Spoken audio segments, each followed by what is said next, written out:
नमस्कार, मैं आरडी भारती और आप देख रहे हैं बिहारी सुल्तान। पूरे देश की एक ही न्यूज, एक ही खबर और एक ही विषय वस्तु पर राजनीति होती है। किसान आंदोलन, कौन से राज्य में किसानों को किसान सम्मान निधि कितना मिला, किस नेता ने क्या बोला, किसान आंदोलन कब खत्म होगा और किसानों ने कहां कहां गलतियां की है और कहां कहां वो धरना पर बैठे हुए हैं। और इसको लेकर पूरे भारत में अब तो कस्बा तक पहुंच गया, गांव तक पहुंच गया ये किसान आंदोलन। मैं आपको बता रहा हूं, पिछले 24 घंटे की जो खबर आई है कि पंजाब में किसानों ने बिजली सप्लाई रोक दी जियो के टावर के लिए। जहाँ जहाँ रिलायंस का जियो का टावर है, बिजली सप्लाई रोकी गई, टावर तोड़ने का प्रयास किया गया। और पंजाब के मुख्यमंत्री ने, कैप्टन अमरिंदर सिंह जी ने कहा, किसान आंदोलन कर रहे हैं, अपना संयम रखें, लेकिन बिजली सप्लाई बंद करना, जो जियो का नेट बंद करवा देना, इससे हमारे बच्चे जो ऑनलाइन पढ़ रहे हैं उनके ऊपर बुरा प्रभाव पड़ेगा। बहुत सारे न्यायपालिका में आप देखते होंगे, वीडियो कॉन्फ्रेंसिंग पर न्यायपालिका आजकल चल रही है। महामारी का दौर है, किसान अपनी मांग रखें, अपनी मांग रखना जायज है, संवैधानिक है, परंतु आम जनता इसमें पैनिक ना हो। और किसान धीरे धीरे उग्र होते जा रहे हैं।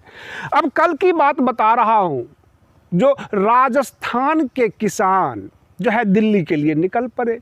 अब वहाँ पर आंदोलन का जो व्यवस्था है कि 2 लेन है आने जाने के लिए, एक लेन पर किसान अपना टेंट लगाकर बैठे हुए हैं और वह टेंट की जो लंबाई है जहाँ तक किसान है 2-3 किलोमीटर में। जबकि राजस्थान जयपुर से जब चलते हैं, जयपुर दिल्ली हाईवे पर, तो रेवाड़ी वगैरह होते हुए आते हैं, बीच में कुछ दूर जो है हरियाणा पड़ता है। हरियाणा पुलिस ने क्या किया कि दूसरी लेन बंद कर दी, दूसरी लेन की मार्केटिंग कर दी, तो पूरी तरह से जो है हाईवे जाम हो गया। यानी एक लेन को किसानों ने बंद कर दिया और दूसरी लेन को जो है पुलिस वाले ने बंद कर दिया, हरियाणा पुलिस ने। अब प्रश्न यह उठता है कि दोनों के दोनों गैर जिम्मेदार हैं। आंदोलनकारी गैर जिम्मेदार हो सकते हैं, उसमें अराजक तत्व भी आ सकते हैं। क्या हमारी वर्तमान सरकार चाहती क्या है? किसानों को बदनाम करके, इनको परेशान करके, अथवा आम जनता में पैनिक फैलाकर, ताकि आम जनता ये कहे ये किसान नहीं, ये उदंड लोग हैं, शरारती लोग इकट्ठे हुए हैं। इस तरह से पुलिस ने रास्ता जाम क्यों किया, ये मूल प्रश्न है।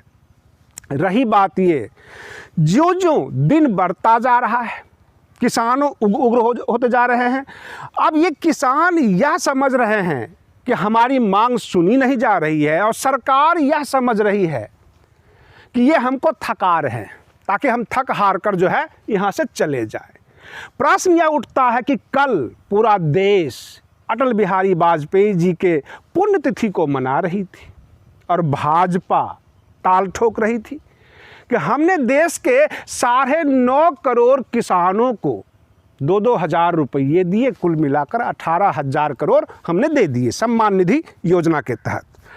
परंतु 70 लाख किसान जो पश्चिम बंगाल के हैं, उनका क्या कसूर था? जो है ममता दीदी जो ये कहते हैं कि प्रधानमंत्री नरेंद्र मोदी जी जो है राजनीति करते हैं किसानों के ऊपर, पश्चिम बंगाल के साथ राजनीति कर रहे हैं। जो भाजपा के स्टेट प्रेसिडेंट दिलीप घोष जी हैं, उनका कहना ये हुआ कि ममता दीदी ने कहा कि 70 लाख किसानों का पैसा हमारे स्टेट गवर्नमेंट को दे दो और हम बांटेंगे। ऐसा हो सकता है कि ममता दीदी ने कहा होगा, परंतु ये सम्मान निधि जो योजना है, ये तो डायरेक्ट किसानों के खाते में आप भेजते हैं, तो फिर पश्चिम बंगाल के किसान के खाते में क्यों नहीं, डायरेक्ट क्यों नहीं भेज दिया? केवल ममता दीदी का नाम लेकर, अथवा भाजपा और तृणमूल कांग्रेस आपस की राजनीति और खींचतान में वहाँ के 70 लाख किसानों को पैसा नहीं दिया। ये कहते हैं कि राजनीति का जो प्रतिफल है वहाँ की जनता भोग रही है। ये राजनीति करें। अगर इनका शासन केंद्र में है तो इनको पश्चिम बंगाल भी दे दो, पश्चिम बंगाल नहीं दोगे तो आरोप लगाएंगे। आपको बता देते हैं, कल जो है अरुणाचल प्रदेश में 6 जदयू विधायक भाजपा में शामिल हो गए। आपसे प्रश्न पूछ रहा हूं, आप हमें कमेंट करके बताइए, ये किसके सगे हैं? जदयू और भाजपा मिलकर बिहार में सरकार बना रखी है। और हम आपको बता रहे हैं एक लेटेस्ट न्यूज़ जो आप नहीं सुने होंगे किसी चैनल पर। भाजपा वाले मूंछों पर ताव दे रहे हैं कि 2021 में पश्चिम बंगाल चुनाव के बाद जो है हम बिहार में भी भाजपा का कंप्लीट शासन बना लेंगे। इस तरह की बातें अब शुरू कर दी भाजपा कार्यकर्ताओं ने। अरुणाचल प्रदेश में आपने जदयू के 6 विधायक को काट लिए, जो कि आपका अपना गठबंधन पार्टनर है बिहार में। पश्चिम बंगाल में आप ये कह रहे हैं किसानों को सम्मान निधि योजना हमने इसलिए नहीं दिया क्योंकि ममता दीदी उस पैसे को मांग रही थी, उसको डिसबर्समेंट करती यानी दुरुपयोग कर देती, इसलिए हमने पैसा नहीं दिया। तो आपने डायरेक्ट किसान के खाते में क्यों नहीं दिया? रिजर्व बैंक ऑफ इंडिया आपके हाथ में, बैंकिंग व्यवस्था आपके हाथ में, आप किसानों को दे सकते थे, लेकिन आप फुल राजनीति कर रहे हैं। ये सबसे बड़ा प्रश्न है और पूरी देश की जनता त्राहिमाम है। संविधान को आप मानते नहीं। अब जैसे कि रक्षा मंत्री जी राजनाथ सिंह जी ने कहा, धरना पर बैठे हुए किसानों के संबोधित करते हुए, वो गए नहीं, बस टीवी के माध्यम से अपना मैसेज देते हैं। जो लोग सिंधु बॉर्डर, गाजीपुर बॉर्डर, दिल्ली के बॉर्डर पर बैठे हुए हैं और देश के विभिन्न हिस्सों में जो आंदोलनरत किसान हैं, उनसे रक्षा मंत्री कहते हैं कि 1-2 साल के लिए ही ये कानून जो हमने बनाया है कृषि बिल, इसको चलने दीजिए और इसका परिणाम दुष्परिणाम सब नज़र आ जाएगा 1-2 साल में। आप सहमत हैं? क्या सरकार हमारी इतनी विश्वास के लायक है कि ये 2 साल के बाद रिपील करेगी? कल हमारे देश के प्रधानमंत्री जी अपने संबोधन में कह रहे थे, अगर अपराध बड़ा हो तो सफाई भी ज़्यादा देनी पड़ती है। तो क्या समझें, जितने भी केंद्र के मंत्री हैं, हमारे देश के प्रधानमंत्री हैं, सफाई कुछ ज़्यादा दे रहे हैं तो इसका मतलब अपराध बड़ा है? प्रश्न है। और रही बात ये, हमारे जितने वरिष्ठ नेता हैं, इनको यह भी समझ में नहीं आता है कि वो खिलाफ बोल रहे हैं या समर्थन में। अब हमारे दिग्विजय सिंह जी हैं, वरिष्ठ नेता हैं कांग्रेस के, अब उन्होंने क्या कह दिया कि जो मध्य प्रदेश के किसान हैं उनको कृषि बिल के बारे में पता ही नहीं, वो कुछ जानते ही नहीं है। और जो हमारे कांग्रेसी हैं वो सो रहे हैं, मध्य प्रदेश के कांग्रेसी सो रहे हैं। ये दिग्विजय सिंह जी का कहना है। कहने का तात्पर्य यह है, भाजपा वाले हों, कांग्रेस वाले हों, जो कोई नेता है बिल्कुल मदहोश हैं कि किसके खिलाफ कौन स्टेटमेंट दे रहा है, क्या स्टेटमेंट कहां तक जाएगी, कौन कौन सुनेगा, कौन कौन प्रभावित होगा, इससे इनको कोई लेना देना नहीं है। ये मूल प्रश्न है। हमारे किसान परेशान हैं। किसानों की सबसे बड़ी समस्या यह है कि ये प्रकृति के साथ जुआ खेलते हैं। अब ये कैसे कोई चीज़ फिक्स कर दिया जाए, यहाँ पर सवाल यह है। और हमारी जो सरकार है किसान की मूल भावनाओं को नहीं समझ पा रही है। सबसे बड़ी बात यही है। अब पूरे देश में जिस राज्य में जाएं, जहाँ जाएं, एक ही सवाल, चाहे वो हरियाणा हो, पंजाब हो, राजस्थान हो। अब राजस्थान में हनुमान बेनीवाल जब किसानों का हुजूम देखा, वो उनके साथ हो लिए, क्योंकि किसानों के पक्ष में नहीं बोलेंगे तो आगे से जो है चुनाव भी लड़ना है।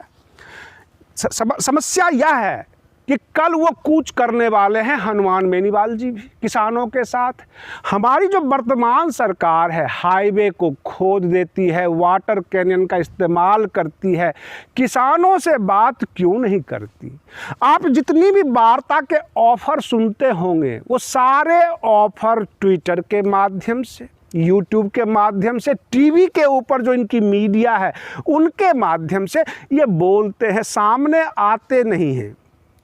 मैं आपसे एक प्रश्न कर रहा हूं, अगर हमारे देश के प्रधानमंत्री जी किसानों के बीच आ जाएं और कहें कि जो भी तुम्हारी समस्या है मेरे से बात करो भाई, जो भी ड्राफ्ट देना है दो लो, सारी बात कर लो, कोई रोकेगा? 1 मिनट में ये आंदोलन खत्म हो सकता है। लेकिन कहां से ये नाक का सवाल बन चुका है यह समझ में नहीं आ रहा है। हाईवे खोदे जा रहे हैं, 1500 सुरक्षा बल लगा दिए, हरियाणा पुलिस अलग व्यस्त है, दिल्ली पुलिस अलग व्यस्त है किसानों को रोकने के लिए। अब पठानकोट के रोड रोक दिए गए पंजाब में, उधर जयपुर में हंगामा मचा हुआ है।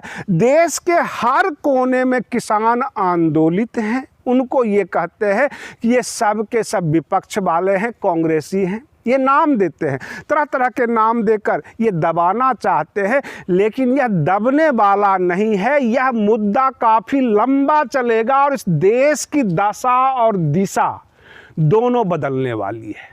पंजाब में किसानों और पत्रकारों को संबोधित करते हुए सुखबीर बादल जी ने कहा कि जब किसान दिल्ली के बॉर्डर पर पहुंच गए, सिंघू बॉर्डर पर, गाजीपुर बॉर्डर पर, तब से वार्ता हो रही है। ये तो मसला पिछले 6 महीने से है और ऑर्डिनेंस लाया गया, अध्यादेश लाया गया, जब कानून का रूप लिया और किसान अपने घर से निकल पड़े और दिल्ली के बॉर्डर तक पहुंच गए, तब सरकार वार्ता करने लग गई। उनका कहना ये था कि अटल बिहारी वाजपेयी जी के जन्मदिन पर सरकार को मैं याद दिलाना चाहता हूं कि क्या वाजपेयी जी होते तो इस तरह काला कानून पास करते। सरकार जिद पर अड़ी हुई है कि कानून पास जो है खारिज नहीं करना है, कानून वापस नहीं लेना है, सरकार की जिद है। और सरकार का कहना है कि किसानों की जिद है। कभी सरकार ने कोई समय सीमा तय करके बात किया? कभी सरकार सामने आई? अब हम जब कहेंगे तब हम आ जाएंगे, जहां कहेंगे वहां आ जाएंगे, इस तरह की भाषा टालने वाली होती है। अगर सरकार सीरियस है, गंभीर है इन किसानों के प्रति, एक समय सीमा के तहत वार्ता करके और इस कृषि कानून को वापस ले ले, किसानों से बात करे, ये कहना सुखबीर बादल जी का है, जो पहले एनडीए के हिस्सा थे और कृषि बिल के वजह से ही उन्होंने एनडीए को छोड़ दिया। किसानों का जो ये आंदोलन है धीरे धीरे उग्र और बड़ा भी होता जा रहा है। सर्वोच्च न्यायालय इसमें कूद पड़ी, देश के तमाम नेता इसमें कूद पड़े हैं और यह राष्ट्रीय मुद्दा बनकर उभर रहा है। मैंने अपने इस चैनल पर वीडियो को लंबा करना चाहा, आपकी उम्मीदों को देखकर कि आप इंटरेस्ट लेते हैं, आप इस चैनल पर आते हैं, हमारे वीडियो को लाइक कीजिए, शेयर कीजिए और सब्सक्राइब करना ना भूलें, क्योंकि हम कुछ बड़ा करने वाले हैं, कुछ ज़्यादा इन्फॉर्मेशन जिला स्तर पर, प्रखंड स्तर पर, पूरे देश का हम आपको देना चाहते हैं। आपके एक एक लाइक से हमारा मनोबल बढ़ता है, हमारे पूरे टीम की उत्साह बढ़ जाती है, इसलिए लाइक करना कभी ना भूलें। हम अच्छा से अच्छा, बेहतर से बेहतर न्यूज़ आपको हम प्रस्तुत करने के लिए वचनबद्ध हैं। आप हमें लाइक करें, मनोबल बढ़ाएं, शेयर करें, सब्सक्राइब करें, यही हमारी सबसे बड़ी पूंजी है जो आप हमें देते हैं खुश होकर।